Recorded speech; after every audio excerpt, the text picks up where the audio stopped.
Hi everybody, this is Jan. Today I will show you some battery settings for your mobile phone. So let's start. First open settings, then scroll down till battery and device care. Choose the first point battery and go to more battery settings. Here you have some options. You can activate fast charging.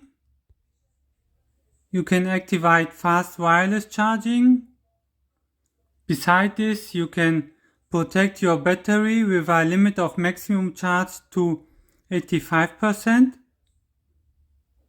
And you can show battery percentage. This you can see here. That's it.